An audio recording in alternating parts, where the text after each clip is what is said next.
Welcome back, recruits. I'm Chris Nance with the Northern California Ghostbusters, and today we are going to be showing you how to swap out the power cell light bar on the HasLab pack with one of GPStar's 15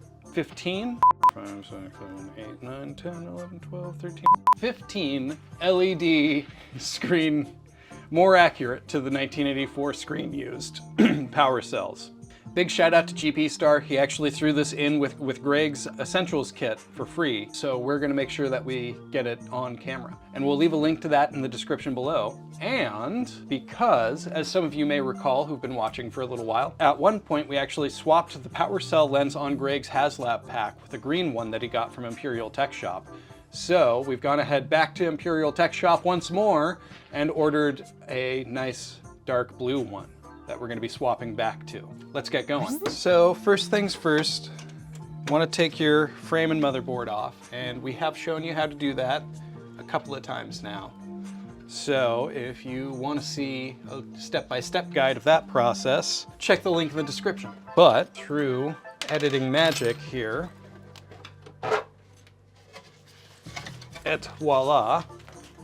One step, it's that easy. Yeah, it's just one screw, right? First of all, we're gonna disconnect our battery. Then we're gonna remove this insert wall that GPStar provided. And in order to do that, we really just need to get to one single screw down there. If you don't have the GPStar insert, it's the same process for the stock panel, but I think there's an additional screw. And it's kind of difficult to see, but it's gonna be seated right there at the corner of the battery. On Greg's pack, obviously, it's right below this little wire bundle that connects the stock power cell to the GPStar board. That is something else we're gonna have to yoink. But one thing at a time here. Set that panel aside, and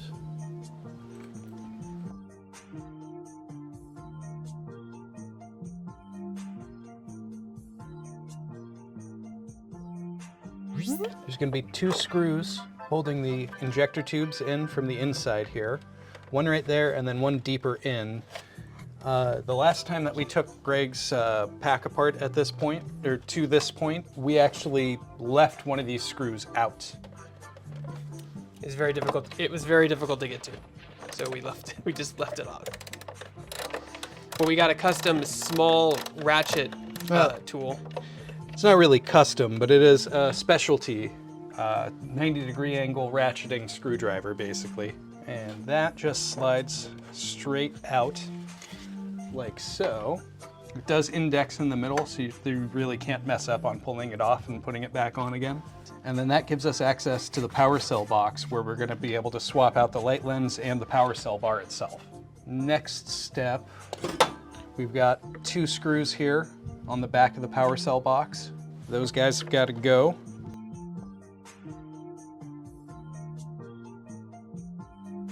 The good news is all of these screws, you'll see from me piling them up next to each other, these are all the same length and pitch of screw, so you really don't have to worry too much about using them in the correct order, correct places. They're all kind of interchangeable for this part of the pack. And there's your stock power cell. Right now, it's just held in by 4 plastic nubs. GPStar makes a standard one that'll fit this housing. Yeah. If you don't want a 15 power cell, I think it's a 12 or a 13 or something. It will fit this one. You should just hot swap it in and out. If you get the longer one, it comes with its own custom casing, and we're gonna show you how to install that next after we disconnect everything. Oh, and there's my old light lens from Imperial Tech Shop. It was fun. I tried it out.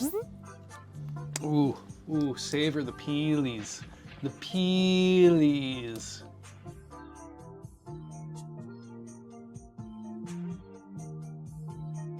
If you're gonna get a transparent lens, you can get it from Imperial Tech Shop, but make sure it's for the HasLab, because Chris was telling me off camera that the HasLab and the GB Fans shells are different sizes. So make sure it's the right one for your pack, whichever one you end up getting. Yeah, the GB Fans lens is gonna be a little bit wider to kind of fit their power cell cutout because of my obsessive wire management. You may recall last time I put a zip tie in place to kind of bundle all of these wires together. I have to remove that. And then, well, you can very clearly see when you have it open and out, you know, this 4-wire line is just plugged into the GPStar board right there. We're gonna go ahead and unplug that. Much easier to do when it's not, the board's not an inch wide. Yeah, that helps. It also, again, it helps that I haven't trimmed my fingernails in a week or so. So, first thing to take note of when you're going to actually plug this in, there are 2 different size JSTs on either end of this. One is a little bit smaller. That's the side that's going to go to the board. So what Greg got was the 15-cell version. We actually cannot use the stock power cell box. The stock power cell box is usable if you're using the smaller 13-cell version.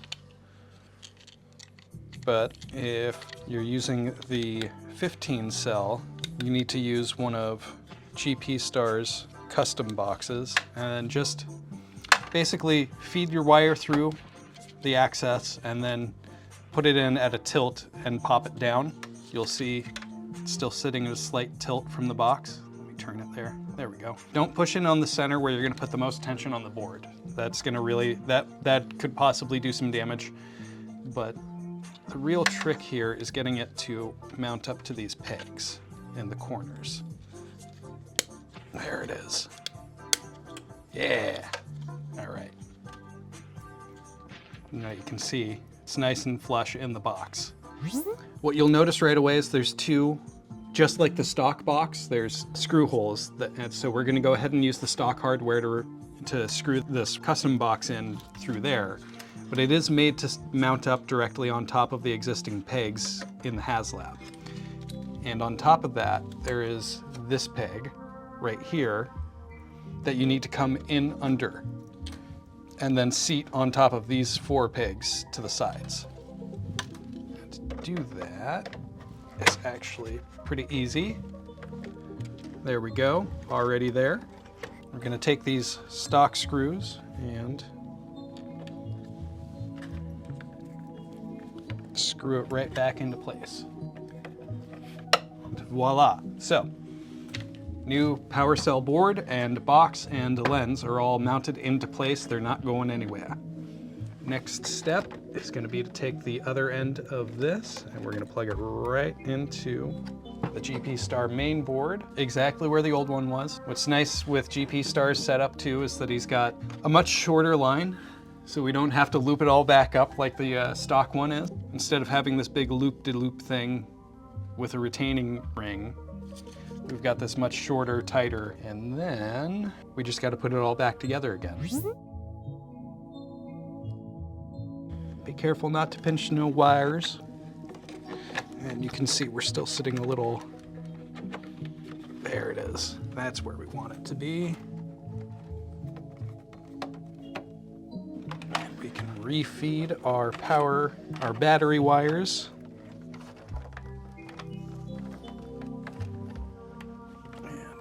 That. I have a custom door from Right Coast Creative, and it's supposed to close like this, and it's supposed to be held in place by magnets, so I have to take off the magnets and put them on there eventually. So, but yours should just automatically, if you have a stock one, just should click in. So now that we have it back together, we're just going to do a quick test. Make sure it is